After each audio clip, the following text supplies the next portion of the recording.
Volume 5, Chapter 582, 26th of March, 1947. The Sabbath before the entry into Jerusalem. Parable of the two lamps, and the parable applied to the miracle on Shalem. The weather has cleared up after the past wet days, and the bright sun is shining in a very clear sky. The earth, cleansed by the rains, is as clear as the atmosphere. It is so fresh and clean that it seems to have been created only a few hours ago. Everything is bright, and everything sings in the clear morning. Jesus is walking slowly along the farthest paths in the garden. Only an odd gardener watches the solitary walk in the early morning hours. But no one disturbs the master. On the contrary, they withdraw silently to leave him alone. Moreover, it is the Sabbath, the day of rest, and the gardeners are not at work. But through a habit as long as their lives, they are out watching plants, beehives, flowers, for which there is no Sabbath, and which smell, rustle, and buzz in the sunshine and in the April breeze. Then the garden slowly becomes busy. The first to appear are the servants employed in the house, then the maidservants, then the apostles and the women disciples, and Lazarus is the last one. Jesus joins them, greeting them with his usual salutation. "How long have you been here, Master?" asks Lazarus, shaking some dewdrops off Jesus' hair. "Since dawn. Your birds called me to praise God. And I came out here. To contemplate God in the beauty of creation is to honor him and to pray with a moved spirit. And the earth is beautiful. And in these early hours of the day, on a day like this one, it appears to us as fresh as it was in the first days of its existence. Real Passover weather. And it has improved. It will last because it cleared up during the first phase of the moon with a favorable wind, states Peter. I am glad to hear that. Passover with rain is sad. Even worse, it is detrimental to crops. The corn needs sunshine, now that the harvest time is approaching, says Bartholomew. I am happy to be here, at peace. This is the Sabbath, and nobody will come. There will be no strangers among us, says Andrew. You are wrong. There is a guest, a young guest. He is still sleeping, Master. A soft bed and a full stomach are letting him have a long sleep. I went in to see him. Naomi is watching over him, says Lazarus. But who is he? When did he come? Who brought him? Because you are speaking as if it were a boy, ask both men and women. It is a boy, a poor boy.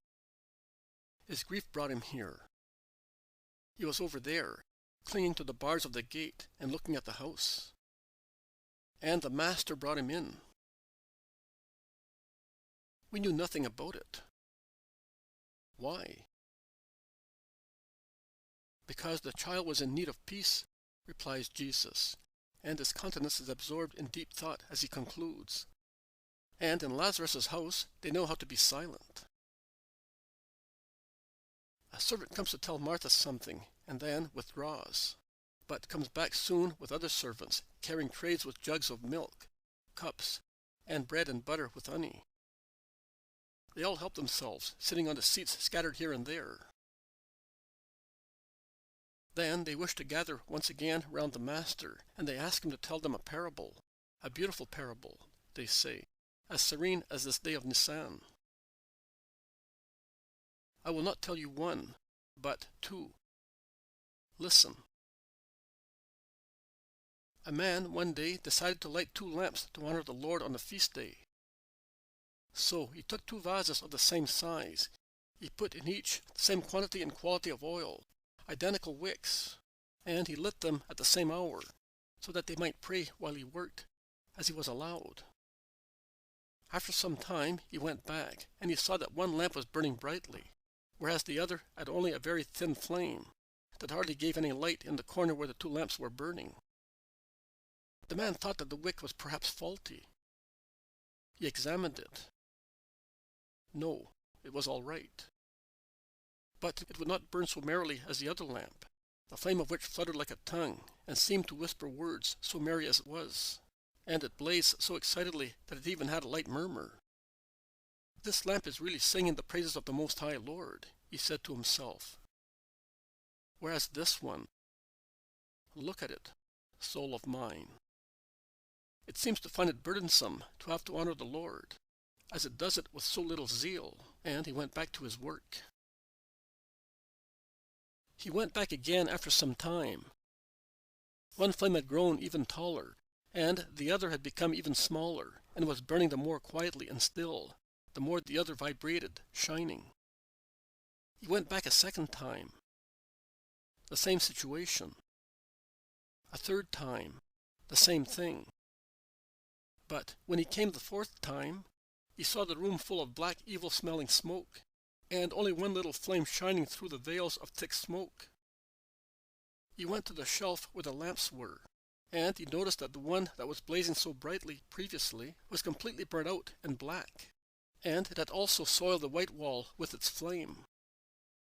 The other one, instead, continued to honor the Lord with its constant light. He was about to remedy the defect when a voice sounded close to him. "Leave things as they are, but meditate on them, for they are a symbol. I am the Lord." The man prostrated himself on the floor, adoring, and with great fear he dared to say, "I am foolish. Explain to me, O wisdom, the symbol of the lamps, of which the one that seemed more active in honoring you has caused damage, whilst the other is persevering in giving light." "Yes, I will. The arts of man are like those two lamps. There are those who, at the beginning, blaze, are bright, and are admired by men, because their flames seem so perfect and constant. And there are those whose light is mild, does not attract anybody's attention, and they seem to be tepid in honoring the Lord. But after the first or second blaze, or the third one, between the third and the fourth one, they cause damage, and then they go out, still with injury, because their light was not reliable.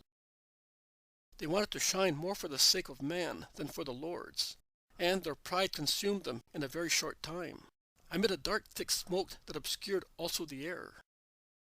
The others had only one constant will, to honor God only, and without minding whether men praised them, they consumed themselves through a long clear flame, devoid of smoke and stench. Do imitate the constant light, for it is the only one pleasing to the Lord." The man raised his head. The air had been purified of the smoke, and the star of the faithful lamp was now shining all alone, pure, steady, to honor God, making the metal of the lamp gleam as if it were pure gold.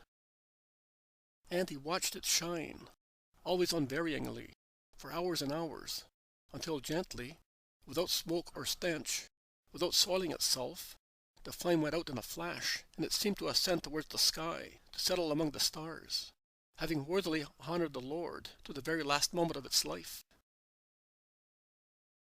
I solemnly tell you that many are those who blaze at the beginning and attract the admiration of the world that can only see the surface of human actions, and then they perish, being carbonized and staining with their pungent smoke. And I solemnly tell you that their blazing is not watched by God, because he sees it burn proudly for human purposes. Blessed are those who know how to imitate the second lamp and not get carbonized, but to ascend to heaven with the last throb of their constant love. What a strange parable! But true. Lovely. I like it. I should like to know whether we are the lamps that rise to heaven. The apostles exchanged their feelings. Judas finds the opportunity to bite, and his biting words are addressed to Mary of Magdala and John of Zebedee. "Be careful, Mary, And you, John, you are the blazing lamps among us. Let no evil befall you." Mary of Magdala is about to reply to him, but she bites her lips, not to utter the words that had come up from her heart. She looks at Judas. She only looks at him. But her glare is such that Judas stops laughing and staring at her. John, whose heart is meek but burning with love, kindly replies, "And that might happen, considering how incapable I am. But I confide in the help of the Lord, and I hope I shall be able to burn till the last drop and till the last moment, to honor the Lord our God." "And the other parable?" "You promised too," says James of Alphaeus. "Here is my second parable. It is about to come." And he points at the door of the house, where the curtain covering it is swaying slowly in the breeze, and then is drawn by the hand of a servant to let old Naomi enter. She rushes to Jesus' feet, saying, "But the boy is cured. He is no longer deformed. You cured him during the night. He had awakened, and I was preparing the bath to wash him, before putting on him the tunic and the garment I had sewn during the night, using a tunic cast off by Lazarus. But when I said to him, 'Come, child,' and I removed the blankets, I saw that his little body, so mishapen yesterday, was no longer so. And I shouted. Sarah and Marcella rushed in, but they did not even know that the boy was sleeping in my bed, and I left them there, and I ran here to tell you." Everybody's curiosity is roused. Questions, anxiety to see. Jesus calms the whispering with a gesture. He says to Naomi, "Go back to the boy. Wash him, dress him, and bring him here to me." He then addresses his disciples. Here is the second parable, and it could be entitled, "True justice takes no vengeance and makes no distinction." A man, nay, the man, the Son of Man, has friends and enemies. Few friends, many enemies. And he is aware of the hatred of his enemies, and knows their thoughts and wills, that will not hesitate in front of any action, no matter how horrible it may be. And in that respect they are stronger than his friends, in whom dismay or disappointment, or excess of confidence, act as battering rams that shatter their fortress to pieces. This Son of Man, with many enemies, and who is reproached for many things that are not true, yesterday met a poor boy, the most desolate of all children, the son of one of his enemies. And the boy was deformed and crippled, and asked for a strange grace, to die. Everybody asks honors and joy, health and life, of the Son of Man. This poor boy asked to die, in order not to suffer any longer. He has already experienced all the sorrows of the flesh and of the heart, because the man who procreated him, and who hates me without any reason, also hates the unhappy, innocent wretch whom he generated. And I cured him so that he may no longer suffer, and in addition to physical health, he may achieve spiritual salvation. Also, his young soul is diseased. The hatred of his father and the mockery of man have injured it and deprived it of love. He is left with faith only in heaven and in the Son of Man, and he asked them to let him die. Here he is. Now you will hear him speak. The boy, tidy and clean in the new white woolen tunic that Naomi made for him quickly during the night, comes forward, held by the hand by the old nurse. He is small, although, not being any longer bent and lame, he looks taller than he did yesterday. His face is irregular and somewhat flabby, typical of a child whom sorrow has made prematurely adult. But he is no longer deformed. His bare feet walk steadily on the floor with a step that no longer has the halting of lame people, and his shoulders, although very thin, are straight. His slender neck overhangs them, and looks so long compared with yesterday, when it was sunken between his asymmetric clavicles. But this is the son of Annas of Nahum, What a wasted miracle! Do you think that by doing so you will make friends with his father and Nahum?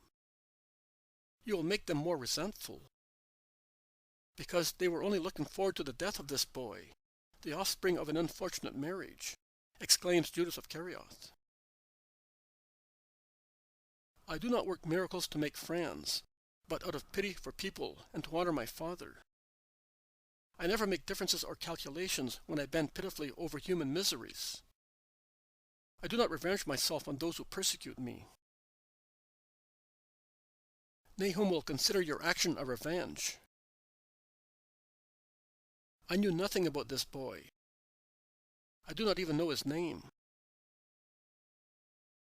They call him Methuselah or Methusalem out of contempt. My mother called me Shalem. She loved me. She was not bad like you and like those who hate me, says the boy, his eyes shining with the light of impotent wrath that men and animals have when they have been tormented too long. Come here, Shalem. Here with me. Are you happy that you are cured? Yes, but I preferred to die. I shall not be loved just the same. It would have been beautiful if my mother still lived. But thus, I shall always be unhappy. He is right. We met this boy yesterday. He asked us whether you were at Bethany, at Lazarus's. We wanted to give him some alms, because we thought that he was a beggar. But he did not want any. He was at the edge of a field, says the zealot. Did you not know him either? That is strange, says Judas of Kerioth. It is even more strange that you know such things so well. Are you forgetting that I was among persecuted people and then among lepers until I came with the Master? And are you forgetting that I am a friend of Nahum's, who is Annas' trustee? I never hid that from you. Well, that does not matter. What matters is to know what we are now going to do with this child. His father does not love him, that is true. But he always has rights over him. We cannot take his son away from him, thus, without telling him. We must be careful and not upset them, since they seem to be more favorably disposed towards us, says Nathanael. Judas breaks into a sarcastic laugh, but gives no explanation of his laughing. Jesus, who has taken the boy between his knees, says slowly, I will face Nahum. I shall not be hated more because of this. His hatred cannot increase. It is not possible. It is already complete. Analea, who has never spoken, all engrossed in thoughts that make her happy, says, If I had stayed here, I would have liked to have him with me. I am young, but I have the heart of a mother. Are you going away? When? Asked the woman. Soon. For good? And where are you going? Out of Judea? Yes. Far. Very far.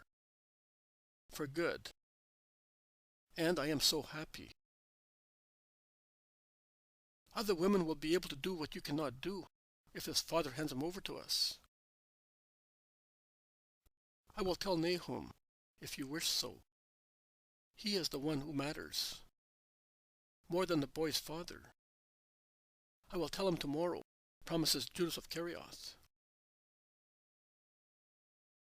If it were not the Sabbath, I would have gone to that Josiah to whom the boy was entrusted, says Andrew. To see whether they are distressed having lost him, asks Matthew. I think they would be more upset if one of their bees got lost, mumbles between his teeth Maximinus, who has approached them for some time.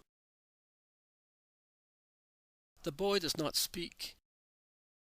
He clings to Jesus, studying the faces around him, with the sharp eyes often noticeable in sickly people, and in those who have lived a miserable life. He seems to be scanning souls rather than faces, and when Peter asks him, "What do you think of us?" the boy replies by putting his hand into Peter's, saying, "You are good." He then rectifies, "You are all good." But I wish I had not been recognized. I am afraid. And he looks at Judas of Kerioth. You are afraid of me, are you not? That I may speak to your father. I will certainly have to do so, if I have to ask him to leave you with us. But he will not take you away. I know, but it is a different matter. I would like to be far, very far, where that woman is going. In my mother's country. There is a blue sea surrounded by completely green mountains. One can see it down at the bottom, with so many white sails flying on it, and beautiful towns around it. And in the mountains there are so many grottos where wild bees make very sweet honey. I have not had any honey since my mother died, and I was entrusted to Josiah. Philip, Joseph, Elisa, and the other children did get it. But I did not. If they had kept a vase of honey within reach, I would have stolen it, as I was dying for some. But they kept it on the upper shelves, and I could not climb on the tables, as Philip did. I am longing so much for some honey. Oh, poor child! I will go and bring you as much as you want, says Martha, deeply moved, and she runs away. But where did his mother come from? Asks Peter. She had houses and land near Saphet. The only daughter, orphan in Harris, already old, ugly, and somewhat lame, but very rich. Through the assistance of old Sadok, who acted as go-between, the son of beloved Annas obtained her in marriage. A contract that was a truly base bargain, all calculation, no love. After selling the property of his wife, saying that it was too far from here, with the exception of a little house that previously belonged to the bailiff, who had received it as a gift from the old owner for himself and his heirs down to the 4th generation, he squandered all the money in unlucky speculations. But I do not believe that, because I know that he owns beautiful lands near the shore, and previously he did not have them. Then, after some years of married life, when the woman was already on the threshold of her decline, the son was born, and it was the pretense to expel the woman and take another one from the plain of Sharon, young, beautiful, and rich. The divorced woman took refuge at the old bailiff's house and died there. I do not know why they did not keep this child. His father reckoned that he was dead, explains the Iscariot. Because John and Mary were dead, and their children went to work elsewhere, as servants. And who was to keep me, if I was not their son, and I was not fit to work? But Michael and Isaac were good, and also Esther and Judith were good. And they are good. When they come for feasts, they bring me gifts, but Josiah takes them off me to give them to his sons. But they do not want you, replies Judas. Now that I am straight and strong, they will want me. They are servants. As I said, they could not say to their master, "Take on this diseased cripple." But now they can. But if you have run away from Josiah, how can they find you? Says Bartholomew, to make him ponder. The boy is struck by the just remark and becomes pensive, because his illness has made his mind prematurely thoughtful, just as his face is precociously adult, and he says, downheartedly, "That is true. I had not thought of that." Go back there. They will be coming during the next days. There? No. I'm not going back there. I don't want to go back there. I would rather kill myself. He is shaken by a wild fury. Then he throws himself on Jesus' knees, weeping, and says, "Why did you not let me die?" Martha, who is just coming back with a vase of honey, is surprised at so much desolation, and Bartholomew is distressed at having brought it about, and he apologizes. "I thought I was giving a good piece of advice, good for everybody. For the boy, for you, Master, for Lazarus. None of you, and none of us, are in need of fresh hatred." "That is true. A real problem," exclaims Peter, and meditating on the case, he draws his personal conclusions, ending them with his characteristic soft whistling, which expresses his frame of mind in face of difficult, grave problems to be solved. Some make this, some that proposal. To go to Nahum, to go to Josiah and tell him to send Michael and Isaac to Lazarus, or elsewhere, wherever the boy will be, because it is not wise to have Lazarus hated, more than he already is hated, because of his friendship with Jesus. Not to mention anything to anybody, and make the boy disappear by entrusting him to some reliable disciple. Judas of Kerioth does not speak. Nay, he does not seem to be interested in the discussion. He toys with the tassels of his tunic, combing and ruffling them with his fingers. Jesus does not speak either. He calms and caresses the boy, and he raises his head, putting the vase of honey in his hands. Shalom is a boy, a poor 10-year-old boy who has always suffered, but he is always a boy, even if sorrow has matured him, and upon seeing such a treasure of honey, his last tears change into ecstatic astonishment. Raising his eyes, his only beauty, so brown, large and intelligent as they are, and looking alternately at Jesus and Martha, he asks, "How much may I take? One of these spoons or two?" And he points at the round silver spoon that he slowly dips into the blonde honey. "As much as you want, my boy. As much as you like. You will take the rest later, tomorrow. It's all yours," says Martha, caressing him. "All mine? Oh, I have never had so much honey.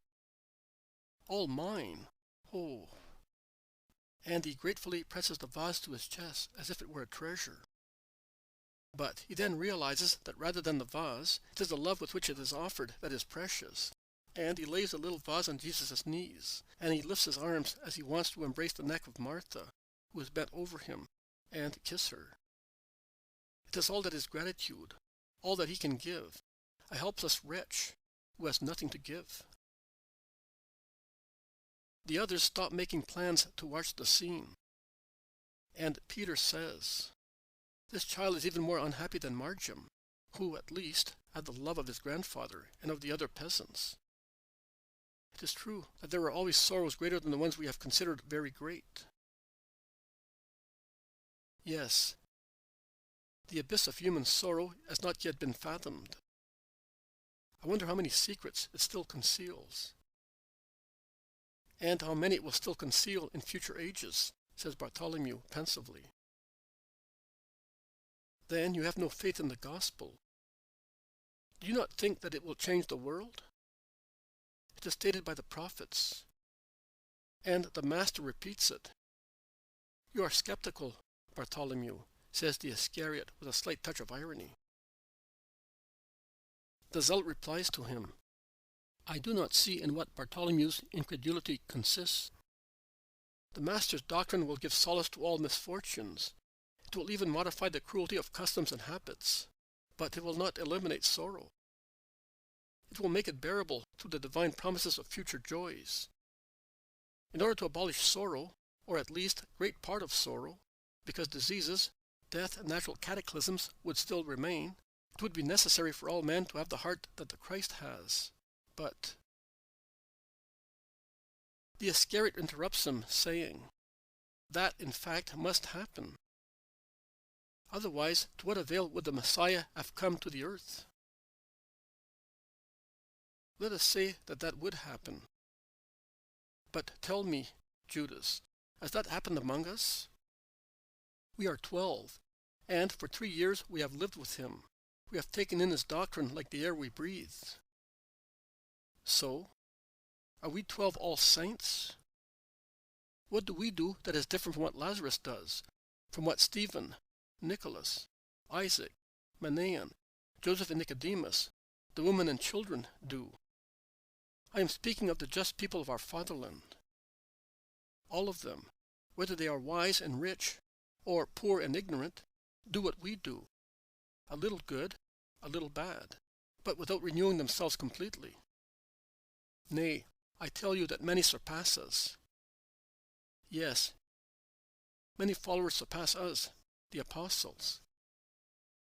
And would you expect the whole world to assume hearts like the Christ, if we, his apostles, have not done so? We have more or less improved ourselves. At least, let us hope so, because it is only with difficulty that man knows himself or the brother who lives beside him. The veil of the flesh is too opaque and thick, and the thought of man too carefully avoids being penetrated, for man to understand man. Whether we examine ourselves or other people, we always remain at the surface, both when we examine ourselves, because we do not want to hurt our pride or suffer, feeling that we must change, and when we examine other people, because our pride of examiners make us unjust judges, and the pride of the persons we scrutinize closes him, as an oyster closes its valves, with regard to what is inside him, says the zealot. You are quite right, Simon. You have really spoken words of wisdom, says Judas Thaddeus, approving. And the others in chorus agree. Then why did he come, if nothing is to be changed? Replies the Iscariot. Jesus begins to speak. Much will be changed. Not everything. Because also in future there will be against my doctrine what is already active, the hatred of those who do not love the light. Because against the strength of my followers there will be the power of Satan's followers. How many? In how many appearances? How many new heretical doctrines will always be opposed to my doctrine, which is immutable, because it is perfect? How much sorrow will germinate from them? You do not know the future. You consider great the sorrow now existing in the world.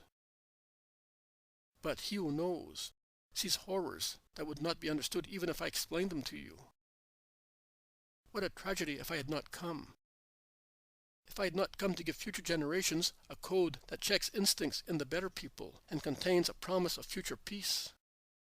How dreadful it would be if men did not have, through my coming, spiritual elements capable of keeping him alive in the life of the Spirit and assuring him of a reward.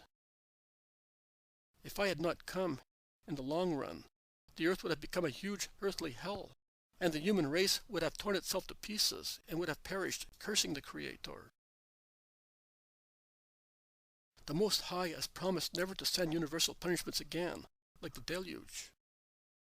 A promise of God never fails, says Judas. Yes, Judas of Simon. That is true. And never again will the Most High send universal calamities like the deluge.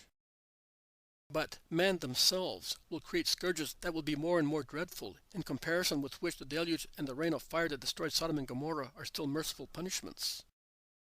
Oh. Jesus stands up with a gesture full of anguish and pity for future peoples. All right. You know. But in the meantime, what are we going to do for him? Asked the Iscariot, pointing at the boy who was enjoying his honey in small quantities, and is happy. Each day has enough trouble of its own. Tomorrow will tell. It is vain to worry about tomorrow, if we do not even know who will be alive tomorrow. I am not of your opinion, and I say that we ought to know where we shall go to stay, where we shall consume the supper. So many things. If we go on waiting, the town will be full up. And where shall we go? Not to Gethsemane. not to Joseph of Sepphoris, not to Joanna's, not to Nike's, not to Lazarus's. Where then? Where the Father will prepare a shelter for His word. Do you think that I want to know in order to report it? You say so. I have not said anything. Come, Shalem. My mother knows about you, but she has not yet seen you. Come, and I will take you to her. But is your mother not well? Asks Thomas. No. She is praying. She is in great need of prayer. Yes, she is suffering bitterly. She weeps very much, and Mary has nothing but prayer to console her. I've always seen her pray very much. In the moments of deepest grief, she lives on prayer, I could say, explains Mary of Alphaeus, while Jesus goes away, holding the boy by the hand, and having on the other side an Aliyah, whom he has invited to go with him to Mary.